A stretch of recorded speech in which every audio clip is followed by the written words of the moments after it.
તમામ મિત્રોનું સ્વાગત છે આપણી યુટ્યુબ ચેનલ ટોપ ગુજરાતમાં અને મારું નામ છે રેહાન ચુનેજા। વિડીયોમાં વાત કરીશું 31 જુલાઈથી લઈ અને જે 4-5 ઓગસ્ટ વચ્ચેની જે વરસાદી રાઉન્ડની જે માહિતી આ વિડીયોની અંદર આપવાના છે। સિસ્ટમના ટ્રેક વિશે પણ થોડી ઘણી માહિતી આપીશું અને વિસ્તાર બાબતે પણ થોડી ઘણી અપડેટ આપીશું। જો કે અપડેટ તો કાલે આપવાના હતા, પણ કાલે મોડેલોની અંદર બહુ મોટા વેરિએશન હતા, એના કારણે કાલે અપડેટ ન આપી શક્યા। એના કારણે કાલે પેન્ડિંગ રાખી દીધી અપડેટ, એટલે સોચ્યું ગઈકાલે એટલે કે આજે જ અપડેટ આપીશું, એટલે કે 29 તારીખે।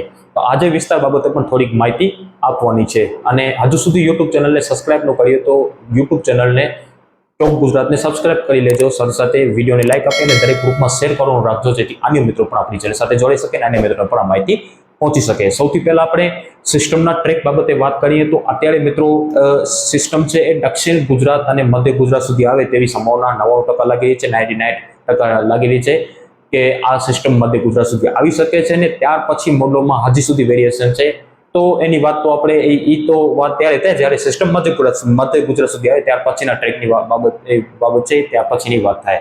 તો અત્યારે એવી સંભાવના છે કે ગુજરાત ઉપર સિસ્ટમ આવી શકે છે અને સંભવિત 31 જુલાઈથી લઈ અને 30-31 જુલાઈથી લઈ અને 4-5 ઓગસ્ટ વચ્ચે વરસાદ જોવા મળશે, પણ એનો મુખ્ય વરસાદ છે એ 31 જુલાઈથી લઈ અને 2 ઓગસ્ટ વચ્ચે જોવા મળે તેવી સંભાવના વધુ લાગી રહી છે। મતલબ કે મુખ્ય વરસાદના દિવસો છે 31 થી લઈને 2 ઓગસ્ટ વચ્ચેના રહી શકે છે। તો આ હતી સિસ્ટમની મુવમેન્ટ અને ટ્રેક વિશેની માહિતી। મુવમેન્ટ થોડીક ઝડપ નથી, મુવમેન્ટ થોડીક બહુ ડાઉન ચાલી રહી છે, મતલબ કે ઝડપથી સિસ્ટમ બહુ ધીમી ગતિએ સિસ્ટમ આગળ વધી રહી છે અને અત્યારે સિસ્ટમ ડીપ ડિપ્રેશન હતી પણ હવે કમજોર પડી અને ડિપ્રેશન છે। અને અત્યારે જ આજે અમે વિવિધ મોડલોનો અભ્યાસ કર્યો અને પ્રેડિક્શન કર્યો એ મુજબ લાગી રહ્યું છે કે જ્યારે આ સિસ્ટમ મધ્ય ગુજરાત અને દક્ષિણ ગુજરાત પર આવશે ત્યારે આ સિસ્ટમ વેલમાર્ક લો પ્રેશર તરીકે આવવાની સંભાવના હાલ વધુ દેખાઈ રહી છે। પછી અમુક મોડલો છે મધ્ય ગુજરાત સુધી આવી અને સિસ્ટમને નબળી પાડી રહ્યા છે, મતલબ કે સૂકા પવનો આવતા એના કારણે આ સિસ્ટમ નબળી પડી શકે છે। જ્યારે અમુક મોડેલો છે એ મધ્ય ગુજરાતથી થઈ સૌરાષ્ટ્ર કચ્છથી થઈ અને અરબ સાગરમાં ઉતરે સિસ્ટમ,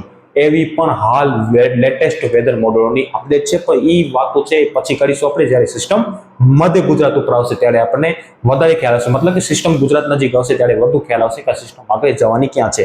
અને અમુક મોડલો છે એ દક્ષિણ ગુજરાત થઈ મધ્ય ગુજરાતથી થઈ અને ઉત્તર ભાગો તરફ સરકે સિસ્ટમ એવી સંભાવના લાગે છે, મતલબ કે ઉત્તર તરફ જાય તેવી સંભાવના હાલ લાગે છે, મતલબ કે ઉત્તર ગુજરાત થઈ અને રાજસ્થાન ઉપર જાય એવી સંભાવના લાગી રહી છે। અને અત્યારે કોઈ મિત્રે તમને એવી માહિતી ન આપી હશે કે આ સિસ્ટમ વળી પાછી રિટર્ન થાય છે।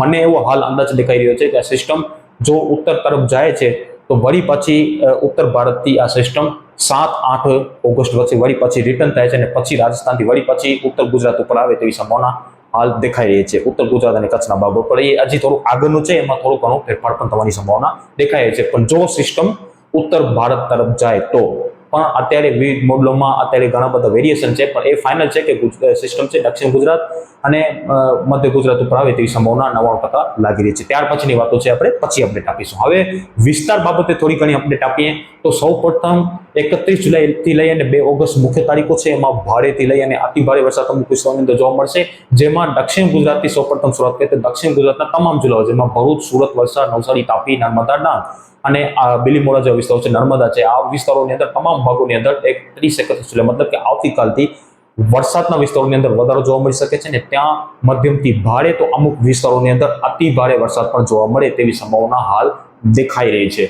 જ્યારે આ હતી દક્ષિણ ગુજરાતની માહિતી, દક્ષિણ ગુજરાતના તમામ ભાગોની અંદર મધ્યમથી ભારે અને અમુક વિસ્તારોની અંદર અતિ ભારે વરસાદ જોવા મળી શકે છે। પાછલા રાઉન્ડમાં જે પૂર જેવી સ્થિતિનું નિર્માણ થયું હતું, વળી પાછું દક્ષિણ ગુજરાતમાં આ પ્રકારની અમુક એકલ દુકલ વિસ્તારોની અંદર સ્થિતિ સર્જાય તેવી પણ સંભાવના હાલ લાગી રહી છે। તો પ્રિકોશન લેવાની ખાસ જરૂર છે દક્ષિણ ગુજરાતના મિત્રો માટે અને સાવચેત રહેવું છે, બાકી કોઈ ડરવાની કે બીવાની જરૂર નથી।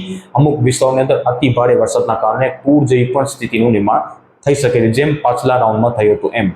તો વાત કરીએ મધ્ય પૂર્વ ગુજરાતની, તો મધ્ય પૂર્વ ગુજરાતની અંદર ખાસ કરી અમદાવાદ, વડોદરા, ગાંધીનગર, ખેડા, નડિયાદ આ વિસ્તારોની અંદર પણ મધ્યમથી એકંદરે સારા વરસાદ, મતલબ કે મધ્યમથી એકંદરે સારા અને અમુક વિસ્તારોની અંદર ભારે વરસાદનો સ્પેલ પણ આવી શકે છે। જ્યારે પૂર્વ બોર્ડર વિસ્તારો છે પૂર્વ ગુજરાતના, જ્યાં છોટાઉદેપુર, દાહોદ, અરવલ્લીના ભાગો છે, આ વિસ્તારોની અંદર પણ ભારેથી લઈ અને અતિ ભારે વરસાદ જોવા મળી શકે છે। તો ત્યાંના મિત્રોએ પણ ખાસ પ્રિકોશન લેવાની જરૂર છે, ખાસ સાવચેત રહેવાની જરૂર છે। કામ વગર બહાર નીકળવાનું ટાળજો 31 જુલાઈથી લઈ અને 2 ઓગસ્ટ વચ્ચે, ત્યાં ભારેથી લઈ અને અતિ ભારે વરસાદ જોવા મળી શકે છે. ઉત્તર ગુજરાતના પણ અમુક ભાગોની અંદર હળવાથી મતલબ કે મધ્યમથી ક્યાંક ભારે વરસાદ, તો એકલ દોકલ વિસ્તારોની અંદર અતિ ભારે વરસાદ પણ જોવા મળે તેવી સંભાવના લાગી રહી છે.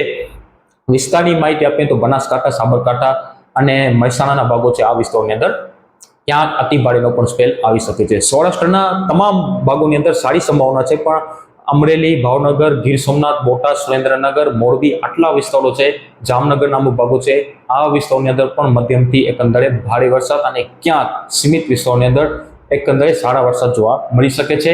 જુનાગઢ, પોરબંદર, દ્વારકા અને જે જામનગરના ભાગો છે, ગીર સોમનાથના ભાગો છે, અમરેલી છે, આ વિસ્તારોની અંદર પણ એકંદરે મધ્યમથી સારા વરસાદ જોવા મળે તેવી સંભાવના હાલ લેટેસ્ટ વેધર મોડલની અપડેટ પ્રમાણે લાગી છે. મતલબ કે ત્યાં પણ કોઈ ચિંતા જેવું નથી, ત્યાં પણ એકંદરે સારા વરસાદ જોવા મળી શકે છે. મધ્યમથી લઈને એકંદરે સારા વરસાદ જોવા મળી શકે છે. પશ્ચિમ સૌરાષ્ટ્રમાં પણ એકંદરે આ રાઉન્ડની અંદર સારા વરસાદ થશે. જ્યાં વાવણીથી અત્યારે પણ બાકી રહેલ વિસ્તારો છે, ત્યાં છેલ્લો મોકો છે, ત્યાં પણ કદાચ જે અમુક વિસ્તારો બાકી છે ત્યાં પર વાવણી થઈ જશે. આ પ્રકારના વરસાદ જોવા મળી શકે છે 31 જુલાઈથી લઈ અને 2 ઓગસ્ટ વચ્ચેમાં. કોક એકલ દોકલ વિસ્તારો બાકી રહી જાય તો બાકી રહી જ જશે. બાકી વિસ્તારો છે, પોરબંદરના ભાગો છે, આટલા વિસ્તારોની અંદર એકંદરે સારા વરસાદની સંભાવના આ તારીખોની અંદર લાગી રહી છે.